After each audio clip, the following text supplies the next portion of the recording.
नमस्कार दोस्तों, आज हम आ चुके हैं पॉलिटी के श्रृंखला में। हम लोग पॉलिटी चैप्टर को कर रहे हैं, जिसमें लेक्चर नंबर 1 हम लोग पहले ही कर चुके हैं, जिसमें हम लोगों ने संविधान का शब्द का उत्पत्ति, संविधान का व्यवहारिक रूप, क्रिप्स मिशन, संविधान का मांग, कैबिनेट मिशन, क्रिप्स मिशन आदि पर चर्चा कर चुके हैं। तो चलिए लेक्चर नंबर 2 में हम संविधान के बेसिक परिभाषा और उसमें संविधान का निर्माण कैसे हुआ आदि बिंदुओं पर चर्चा करेंगे। चलिए पीडीएफ की तरफ मूव करते हैं। चलिए दोस्तों, संविधान का हम बेसिक परिभाषा देख लें। सरल शब्दों में कहें तो संविधान किसी भी देश का कानूनी दस्तावेज होता है और किसी भी देश का संविधान उसकी राजनीतिक व्यवस्था का वो बुनियादी साँचा ढांचा निर्धारित करता है जिसके अंतर्गत उसकी जनता शासित होती है। तो उम्मीद करता हूँ दोस्तों ये बेसिक परिभाषा को लेकर अगर आप चले तो दिमाग में अगर इसमें थोड़ा सा अगर लगाएं तो कहीं ना कहीं इसमें ही हमको आधी संविधान समझ में आ जाता है। ठीक है दोस्तों, चलिए अब अन्य पॉइंट था वो अब हम अपने पीडीएफ पे आते हैं, जो कि हमारे जो ऑब्जेक्टिव टाइप क्वेश्चंस में पूछे जाते हैं। जैसे कई सारे एसएससी एग्ज़ाम्स हो गए, आरआरबी एनटीपीसी के एग्ज़ाम्स हो गए, उनमें ऐसे सवाल या प्रश्न देखने को मिलता है। चलिए, संविधान सभा में कुल सदस्य कितने थे? ये कई बार प्रश्न के रूप में हमारे परीक्षाओं में उभर करके सामने आता है। तो इसमें कुल सदस्य 389 थे और ब्रिटिश प्रांतों के प्रतिनिधि में कितने थे? तो इसमें 296 सदस्य थे।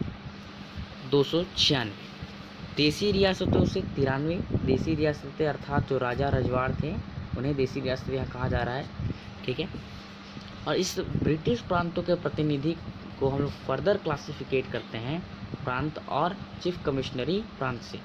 ये जो 292 हैं ये प्रांतों से थे और ये चीफ कमिश्नरी प्रांतों से जो 4 थे।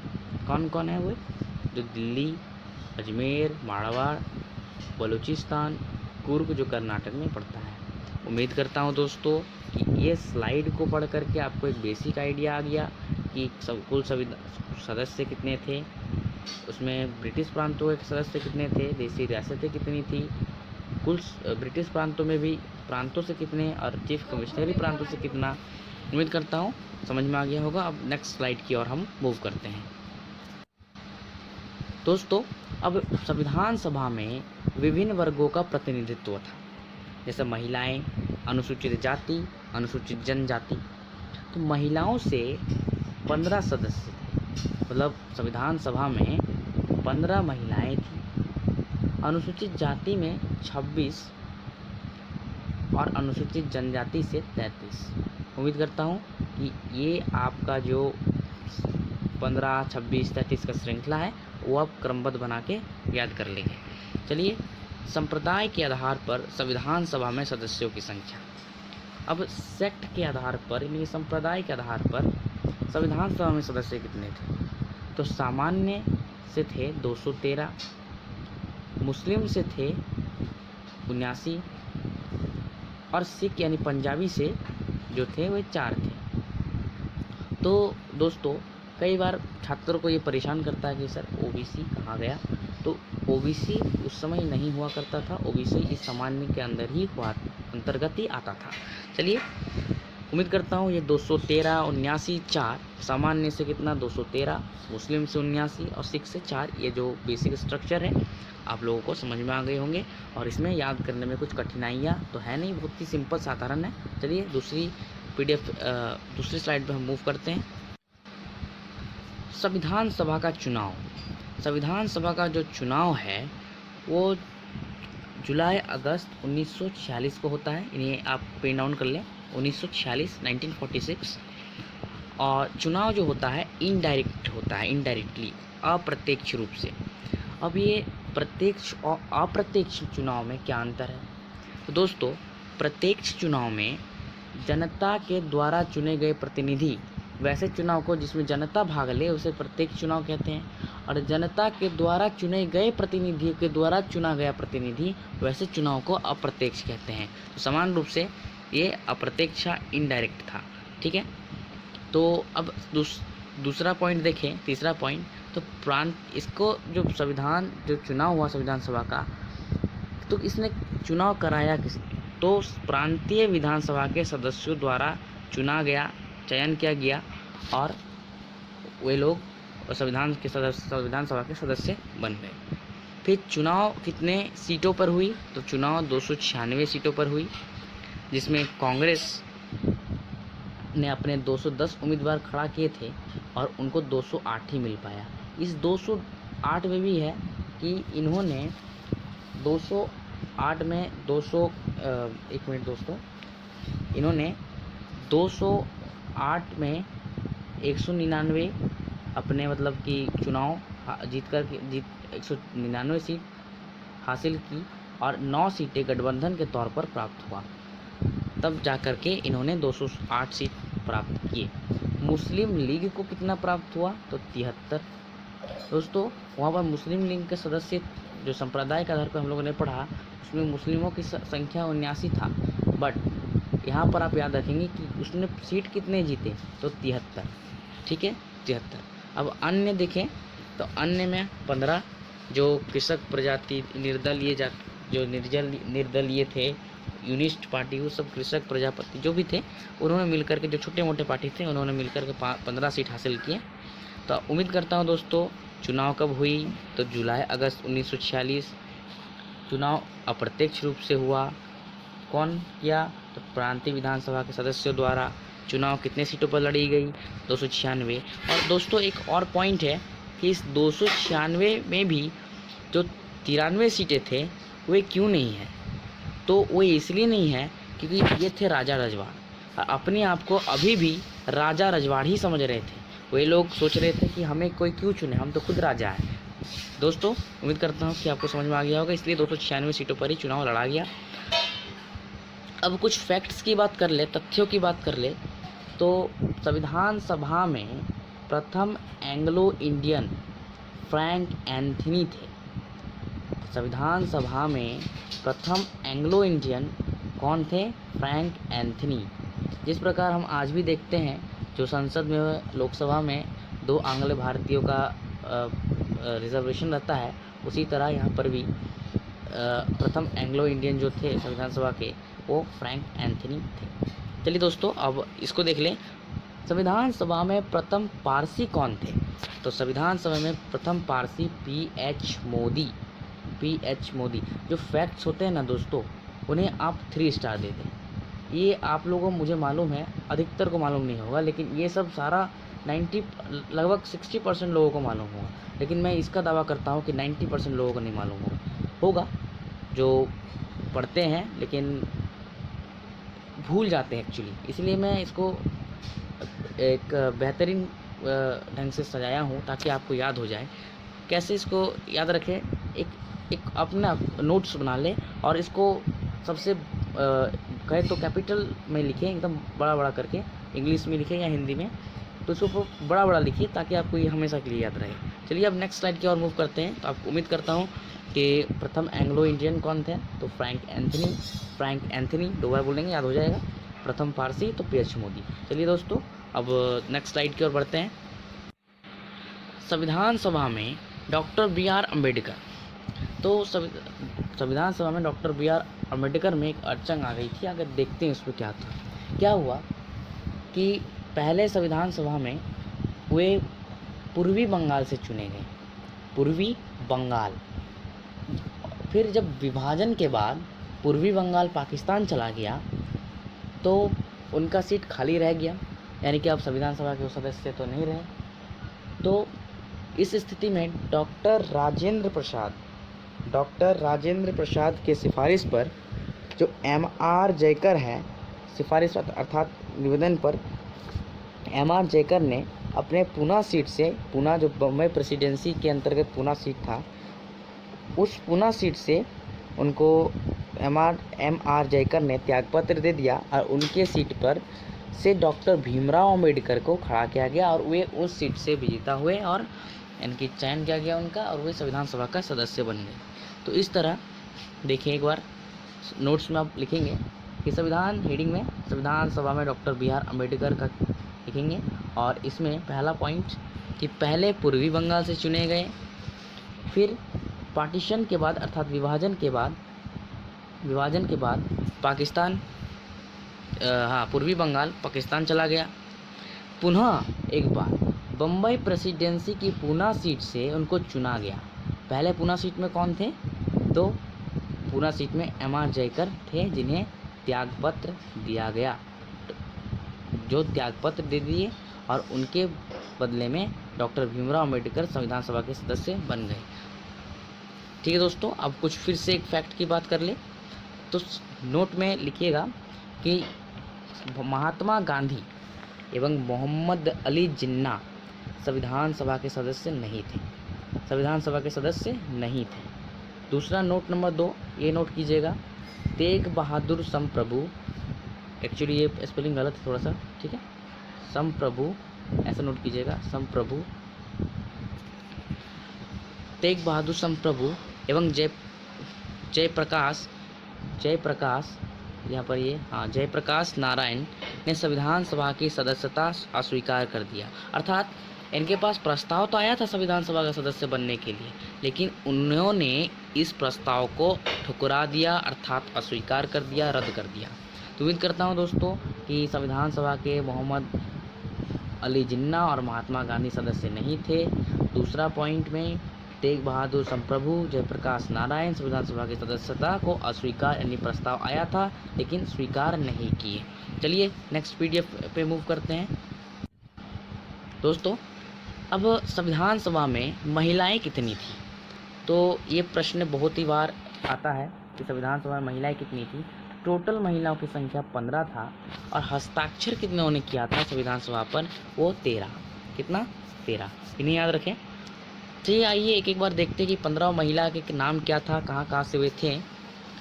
तो सुचिता कृपलानी उत्तर प्रदेश से थी, विजय लक्ष्मी उत्तर प्रदेश से, पूर्णिमा बनर्जी उत्तर प्रदेश से, कमला चौधरी उत्तर प्रदेश से, बेगम एजाज रसूल उत्तर प्रदेश से। याद रखें ये एकमात्र मुस्लिम महिला थी संविधान सभा में, ठीक है।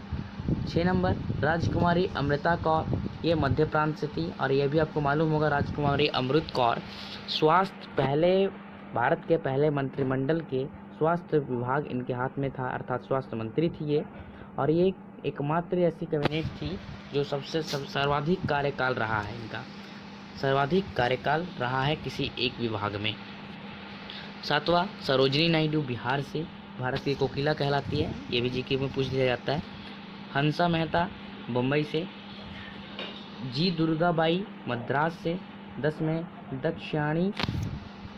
10वां नंबर में दक्षाणी वेलायुधन मद्रास से, अम्बो स्वामीनाथन मद्रास से।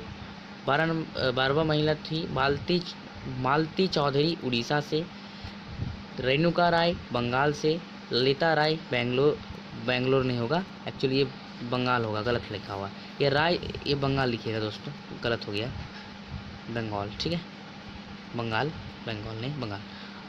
और एक लास्ट है एनी मस्करिणी जो ट्रावनकोर से। ये 14 नंबर को आप लिखिएगा, ये बंगाल से थी ना कि बेंगलोर, मैं बेंगलोर लिख चुका हूँ वहाँ पर, तो नोट कर लीजिएगा। ठीक है दोस्तों, नेक्स्ट PDF दोस्तों, संविधान का निर्माण जो कि बहुत ही महत्वपूर्ण जो क्लास आज का आधारित था, वो जो आज का हमारा क्लास आधारित है वो इसी पर आधारित है, संविधान का निर्माण, द मेकिंग ऑफ कॉन्स्टिट्यूशन। तो संविधान का जो आपको मालूम है, मैंने कैबिनेट मिशन के सिफारिश पर ये बताया हुआ हूँ कि कैबिनेट मिशन के सिफारिश पर 6 दिसंबर 1946 को इसका गठन किया जाता है और इसमें 3 बैठकें होती है। कैसे? 9, 11 और 13 दिसंबर को 3 बैठकें होती है। चलिए उन बैठकों में क्यों विशेषता इतना है, आइए देखते हैं। प्रथम बैठक जो होता है 9 दिसंबर 1946, बहुत इम्पोर्टेंट है, नोट कीजिए, बहुत इम्पोर्टेंट है, अधिकतर एग्ज़ाम से पूछा जा चुका है। पहला बैठक, और ये बैठक होता है नई दिल्ली में। इसके जो अध्यक्षता पर अगर हम बात करें तो एक मसला था कि जो इसमें किसको अध्यक्ष बनाया जाए। तो JP कृपलानी जो इस संविधान सभा के वरिष्ठ सदस्य थे, उन्होंने सोचा या कहें तो ये सिफारिश किए कि डॉक्टर सच्चिदानंद सिन्हा, जो कि संविधान सभा के सबसे बुजुर्ग सदस्य थे, सबसे बुजुर्ग सदस्य थे, इनको सदस्य अध्यक्ष बनाया जाए और ये अस्थायी अध्यक्ष के रूप में वहाँ पर बन गए। ठीक है, कुल सदस्य इसमें कितने थे? तो 211। फिर दूसरा बैठक होता है 11 दिसंबर 1946 को और ये बैठक भी होता है नई दिल्ली में। इसका जो अध्यक्ष था, अब इसमें परमानेंट यानी कि एक अस्थायी अध्यक्ष चुन लिया जाता है। डॉक्टर राजेंद्र प्रसाद अध्यक्ष हो जाते हैं, अस्थायी अध्यक्ष। और इसमें 2 उपाध्यक्ष भी होते हैं। आइए उपाध्यक्ष के बारे में चर्चा करें तो HC मुखर्जी और VT कृष्णमाचारी इसके 2 उपाध्यक्ष हुए थे। और तृतीय बैठक होता है 13 दिसंबर 1946 को। इसमें क्या होता है? इसमें उद्देश्य प्रस्ताव पेश किया जाता है पंडित जवाहरलाल नेहरू के द्वारा एक उद्देशिका पेश किया जाता है, जिसके तहत संविधान बनने की पूरी जो ये है प्रोसेस चालू हो जाती है। अब देखते हैं दोस्तों, इसमें स्वीकृति किसने दी इस प्रस्ताव का, मतलब कब दिया गया? तो 22 जनवरी 1947 को। 22 जनवरी 1947 को। और इसमें अनुच्छेद कितने थे? तो 8। तो उम्मीद करता हूँ दोस्तों ये जो 3 मीटिंग्स हुई थी या बैठक हुई थी आपको समझ में आ गया होगा। इसको रखने का आप बस 9 दिसंबर याद रख लीजिए, +2 कीजिए 11 आ जाएगा, फिर +2 कीजिए 13 आ जाएगा। तो उम्मीद करता हूँ दोस्तों एक बार रिकॉल करें। प्रथम बैठक 9 दिसंबर 1946 दिल्ली में। इसमें अस्थायी अध्यक्ष डॉक्टर सच्चिदानंद सिन्हा, किसके अध्यक्ष सिफारिश पर? JP कृपलानी के सिफारिश पर। कुल सदस्य कितना? 211। द्वितीय बैठक कब हुआ? 11 दिसंबर 1946 दिल्ली में। इसमें अस्थायी अध्यक्ष कौन? डॉक्टर राजेंद्र प्रसाद। 2 उपाध्यक्ष कौन? HC Mukherjee, VT Krishnamachari. तृतीय बैठक कब? 13 दिसंबर 1946। इसमें उद्देश्य प्रस्ताव पेश किया गया पंडित जवाहरलाल नेहरू द्वारा। स्वीकृति कब मिली? 22 जनवरी 1947। अनुच्छेद कितने थे? 8। उम्मीद करता हूँ ये स्लाइड है आपको याद हो गए होंगे, एक बार नोट बना ले। चलिए दोस्तों, अब ये प्रश्न उभर करके आता है कि संविधान सभा का परामर्शदाता या सलाहकार कौन था? तो BN राव संविधान सभा के सलाहकार थे, या इसको हम लोग पूरा नाम से लिखें तो बेनेगल नरसिंह राव संवैधानिक सलाहकार थे, परामर्शदाता थे। तो वो कौन थे? BN राव। संविधान का प्रारूप किसने तैयार किया? तो संविधान का प्रारूप BN राव ने तैयार किया। बहुत बच्चे कंफ्यूज होंगे इसमें, बोलेंगे BR अम्बेडकर ने किया है। मैं बता दूं, BR अम्बेडकर जो प्रारूप समिति बनी थी उनका अध्यक्ष था, यानी कि जो इन्होंने तैयार करेंगे, अगर उसमें कुछ संशोधन की आवश्यकता है या फिर कहे तो उसमें कुछ जांच पड़ताल के लिए वे समिति बनाई गई थी, जिसका अध्यक्ष थे डॉक्टर भीमराव अम्बेडकर।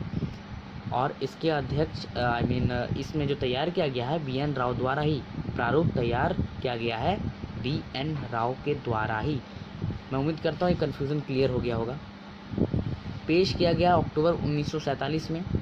इस रिपोर्ट BN राव द्वारा जो प्रारूप तैयार किया गया, इसे पेश किया गया अक्टूबर 1947 में। इसमें टोटल अनुच्छेद जो थे, कुल अनुच्छेद, टोटल आर्टिकल्स की संख्याएं थी 243 और शेड्यूल्स यानी अनुसूचियाँ 13 थी। तो उम्मीद करता हूँ दोस्तों ये वाला जो सिस्टम है, आप कहे तो ये जो इन्होंने रिपोर्ट अपना तैयार किया, कब पेश हुआ, ये कुल अनुच्छेद कितना था, कुल अनुसूचियाँ कितनी थी, किसने तैयार किया, ठीक है, BN राव कौन था, इतना तक आपको समझ में आ गया होगा। मैं प्रारूप समिति के पहले मैं कुछ बता दूं कि कुल 13 समितियां थी। जैसे संचालन समिति का अध्यक्ष डॉक्टर राजेंद्र प्रसाद, प्रारूप समिति का अध्यक्ष डॉक्टर भीमराव अम्बेडकर, प्रांतीय संविधान समिति के अध्यक्ष सरदार वल्लभ भाई पटेल, कहाँ गया, नहीं लिखा हुआ, अच्छा इसको लिख लें, प्रांतीय संविधान समिति के जो अध्यक्ष थे सरदार वल्लभ भाई पटेल। और आपको पता है पहला गृह मंत्री भी है सरदार वल्लभ भाई पटेल। और संघीय संविधान समिति का अध्यक्ष पंडित जवाहरलाल नेहरू और एक बच जाता है राष्ट्रध्वज संबंधी समिति, तो उसका भी जवाहरलाल नेहरू ही थे। तो उम्मीद करता हूँ दोस्तों ये जो टोटल 13 समितियाँ थी ये आपको याद हो गई। प्रश्न ये उभर करके सामने आता है कि संविधान सभा में कितनी समितियाँ थी, तो कुल 13 समितियाँ थी। ठीक है, किसके हाथ में कौन था, यानी कि अध्यक्ष कौन थे, ये वन लाइनर क्वेश्चन पूछ लिया जाता है। ठीक है, और ये प्रांतीय संविधान समिति जो था, इसका जो अध्यक्ष थे वो सरदार वल्लभ भाई पटेल हैं। इसको आप पेन डाउन करेंगे निश्चित रूप से। चलिए आगे बढ़ते हैं दोस्तों। प्रारूप का जांच करने के लिए, अर्थात जो मैं पिछले में पढ़ाया कि संविधान का प्रारूप तैयार किया गया BN राव द्वारा, और उसी प्रारूप को जांच करने के लिए एक समिति बनाया जाता है जिसको हम लोग कहते हैं प्रारूप समिति, जो जिसका गठन किया जाता है अगस्त 1947 में। इसमें अध्यक्ष कौन होते हैं, तो डॉक्टर भीमराव अम्बेडकर। तो इसके अध्यक्ष कौन होते हैं, डॉक्टर भीमराव अम्बेडकर। और इसमें अन्य सदस्य कौन कौन होते हैं, तो KM Munshi, M Gopal Swami अयनकर, M Sadulla, Alladi Krishna स्वामी अय्यर, BL। अब देखिए BL पात्र ने इस्तीफा दे दिया था, उनके जगह N माधव आए थे, N माधव राव। और DP खेतान की मृत्यु हो जाने के कारण उनके जगह TT कृष्णमाचार्य। तो ये जो अन्य सदस्य थे दोस्तों आपको याद हो गए होंगे, जैसे KM मुंशी, N गोपाला स्वामी अयंकर, M सादुल्ला, अल्लादी कृष्णवास स्वामी अय्यर, BL पात्र की जगह N माधव और DP खेतान की जगह TT कृष्णमाचार्य। अब जो प्रारूप समिति का रिपोर्ट है, पहला रिपोर्ट, वो 21 फरवरी से 15 फरवरी 1948 तक 21 फरवरी 1948 को पेश किया जाता है। और इसमें अनुच्छेद जो थे वो 315, यानी कि मैं बताया था कि 243 अनुच्छेद थे, उसको बढ़ा करके 315 किया गया। 13 अनुसूचियाँ था जिसको बढ़ा करके 8 किया गया। तो दोस्तों क्या टोटल प्रथम रिपोर्ट पेश किया जिसमें टोटल अनुच्छेदों की संख्या 243 था, जिसको बढ़ा करके 315 किया गया। और फिर उसको 8 शेड्यूल्स को 8 किया गया, जो कि 13 था पहले। चलिए दोस्तों, द्वितीय रिपोर्ट पेश होता है 26 अक्टूबर 1948 को। और इसमें 3 बार वाचन होता है, रीडिंग होती है, वाचन। ठीक है, वाचन, इसको सुधारेंगे, मेरे से गलती हो गया है। वाचन 3 बार वाचन किया जाता है। पहला वाचन किया जाता है 4 नवंबर से 9 नवंबर तक। दूसरा वाचन किया जाता है 15 नवंबर 1948 तक से 17 अक्टूबर 1949 तक, जो कि सबसे लंबी वाचन था। और तीसरा रीडिंग किया जाता है 14 नवंबर 26 नवंबर 1949 तक। और ये इसके बाद संविधान हमारा तैयार हो जाता है। ठीक है, चलिए अब कुछ अन्य पॉइंट्स पे हम चर्चा करते हैं। उम्मीद करता हूँ दूसरा रिपोर्ट कब पेश हुआ, 26 अक्टूबर 1948। 3 बार वाचन मतलब मैं बता दूँ वाचन होता क्या है। तो जैसे मान लीजिए संविधान तैयार हो गया, तो उसमें कुछ संशोधन की आवश्यकता हुई या कुछ नए चीज़ ऐड करना हो, उसमें संविधान को क्या और मतलब कि कैसे और बेहतर बनाया जा सके, इस चीज़ को हम लोग वाचन कहते हैं, रीडिंग कहते हैं। इसको इंग्लिश में रीडिंग कहते हैं। वाचन वावन नहीं होगा, वहाँ चौ कर लीजिएगा दोस्तों, वावन रीडिंग। ठीक है, रीडिंग कहते हैं। चलिए दोस्तों, अब देखते हैं कि संविधान तैयार कब हुआ। संविधान तैयार हो जाता है 26 नवंबर 1949 को, और इसी के दिन हम बनाते हैं संविधान दिवस, क्योंकि इसी दिन हो गया संविधान तैयार। और इसी दिन नागरिकता आदि चीज़ को लागू कर दिया गया था। इसी दिन से कन्फ्यूज़ मत होइएगा, 26 जनवरी 1950 को ही लागू हुआ था, मानता हूँ, लेकिन कुछ लिमिटेड चीज़ें इसी दिन लागू कर दिए गए थे, जैसे नागरिकता एट्सेट्रा। ठीक है, चलिए प्रारंभ में कुल 22 भाग, 395 अनुच्छेद और 8 अनुसूचियाँ था। वर्तमान में देखा जाए तो 25 भाग हो गए हैं, है तो 22 ही, ओरिजिनल भी देखेंगे तो, लेकिन ABCD करके 25 हो गए हैं। और समान रूप से 395 अनुच्छेद को 470 अनुच्छेद हो गए हैं। और 12 अनुसूचियाँ हो गई है, संशोधन करके बढ़ा दिया गया है। पहले 8 थी, 4 और प्लस किया गया है। ठीक है, इसमें टोटल बहस 114 दिनों तक होती है और कुल बैठक की संख्या है 105 बैठक 165 दिनों में होती है।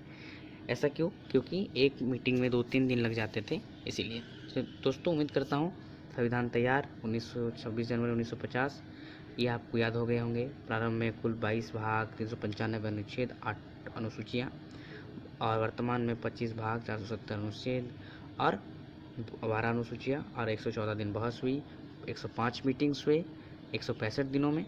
और हम आगे चलते हैं, आगे कुछ और फैक्ट्स पे चर्चा करने। दोस्तों, अब अधिवेशन की बात होती है, जहाँ तक टोटल अधिवेशन 12 हुई थी और अंतिम अधिवेशन 24 जनवरी 1950 को हुआ था।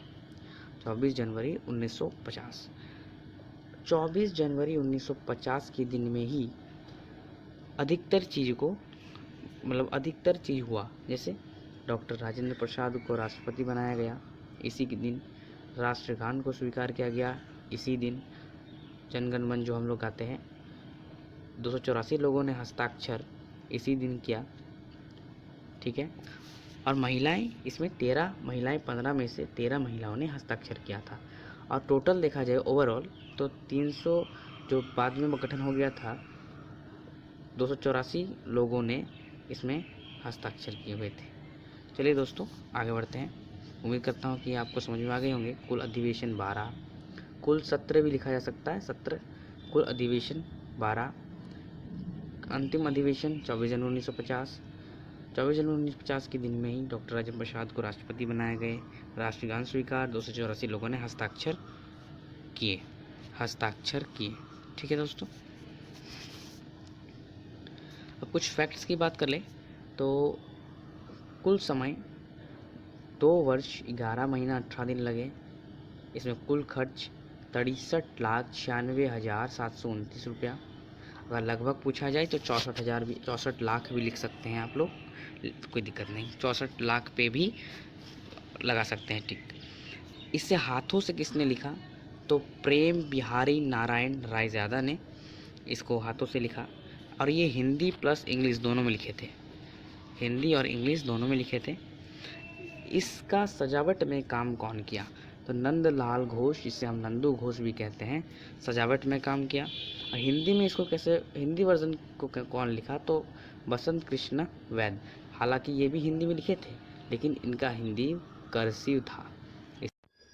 उम्मीद करता हूँ दोस्तों आप लोगों को ये जो मैंने पढ़ाया वो याद हो गया होगा। टोटल समय 2 वर्ष 11 में 18 दिन, कुल खर्च 63,96,729, लगभग 64 लाख भी ले सकते हैं।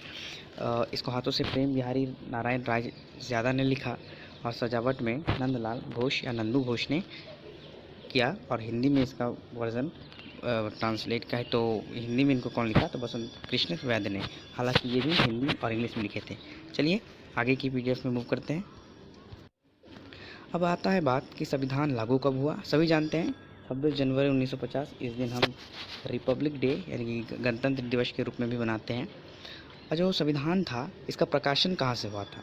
तो इसका प्रकाशन हुआ था the survey of India press, Dehradun, Uttarakhand में। इसमें कुल 1000 कॉपियाँ छापी गई थी, कुल 1000 कॉपियाँ छापी गई थी, 1000 पुस्तकें छापी गई थी। इसमें कुल पृष्ठ 251 था, कुल पृष्ठ 251 था। और इसमें अंग्रेजी जो शब्द था 1,46,385 शब्द थे अंग्रेजी के, इंग्लिश के। और हिंदी के 1,17,369 शब्द थे। और नोट कीजिएगा कि संविधान सभा के सचिव HVR अयंकर थे, secretary of the constitute assembly. ठीक है, कौन थे? HVR अयंगर। उम्मीद करता हूँ दोस्तों संविधान लागू हुआ 26 जनवरी 1950। कहाँ से छपी गई? Survey of India press, Dehradun, Uttarakhand में है। ठीक है, 1000 पुस्तकें छापी गई, कुल पृष्ठ 251, हिंदी में 1,46,385 शब्द, सॉरी अंग्रेजी में, और इंग्लिश में हिंदी में 1,17,369 शब्द। संविधान सभा के सचिव HVR अयंकर थे। ये बहुत ही इम्पोर्टेंट है। ठीक है, 3 स्टार मार्क लीजिएगा। चलिए आगे मूव करते हैं। अगर हम अन्य फैक्ट्स की बात करें दोस्तों, तो संविधान सभा ने राष्ट्रीय ध्वज को 22 जुलाई 1947 को अपनाया और संविधान सभा ने राष्ट्रीय गीत को 26 जनवरी 1950 को अपनाया। तो दोस्तों उम्मीद करता हूँ कि ये दोनों जो 22 जुलाई 1947 को राष्ट्रीय ध्वज और 26 जनवरी 1950 को राष्ट्रीय गीत, जिस दिन संविधान लागू हुआ उसी दिन, और 24 जनवरी 1950 जिस दिन अंतिम अधिवेशन हुआ था उस दिन राष्ट्रीय गान जनगण मन जो है हम लोग गाते हैं वे को स्वीकार किया गया था। अब देखिए लास्ट है बट नॉट लिस्ट, स्वतंत्र भारत का पहला मंत्रिमंडल 1967, इसको नेगलेक्ट कीजिए। तो स्वतंत्र भारत का पहला मंत्रिमंडल कौन क्या था देखते हैं। तो प्रधानमंत्री तो थे पंडित जवाहरलाल नेहरू, सबको मालूम है। शिक्षा मंत्री, इसको शिक्षा नहीं शिक्षा, इसको शिक्षा कर लीजिएगा, शिक्षा मंत्री मौलाना अबुल कलाम आज़ाद, ठीक है, इसका फुल फॉर्म है मौलाना, पूर्ण रूप है मौलाना अबुल कलाम आज़ाद। रेलवे मंत्री डॉक्टर जॉन मथाई, और ये जगजीवन राम जो थे वो श्रम मंत्री थी, यहाँ पर श्रम लिख लीजिएगा, श्रम मंत्री तो जगजीवन राम। और रक्षा मंत्री बलदेव सिंह। अब देखिए इसको एक ट्रिक है याद रखने का, रक्षा कौन करेगा, जिसके पास बल होगा, तो इसको ऐसे याद रख सकते हैं, बलदेव सिंह। स्वास्थ्य मंत्री राजकुमारी अमृता कौर, इसको रॉ लिख लीजिएगा, अमृता कौर। और वित्त मंत्री थे षणमुगम शेट्टी, RK षणमुगम शेट्टी। उम्मीद करता हूँ दोस्तों एक बार रिवीजन कर ले। प्रधानमंत्री जवाहरलाल नेहरू, सबको मालूम है। गृह मंत्री वल्लभ भाई पटेल, सरदार वल्लभ भाई पटेल। शिक्षा मंत्री मौलाना अबुल कलाम आज़ाद। रेलवे मंत्री डॉक्टर जॉन मथाई। श्रम मंत्री तो जगजीवन राम। रक्षा मंत्री बलदेव सिंह, जिसके पास बल होगा। स्वास्थ्य मंत्री राजकुमारी अमृता कौर। वित्त मंत्री RK षणमुगम शेट्टी। दोस्तों इस प्रकार मैं उम्मीद करता हूँ कि आप लोगों को वीडियो का जो सीरीज़ है पसंद आया होगा और आपको इससे काफ़ी कुछ सीखने को मिला होगा। अगर वीडियो पसंद आया हो तो वीडियो को सब्सक्राइब निश्चित रूप से करें और लाइक और शेयर करें। थैंक यू दोस्तों, thank you very much, thank you, बहुत बहुत थैंक यू। ओके।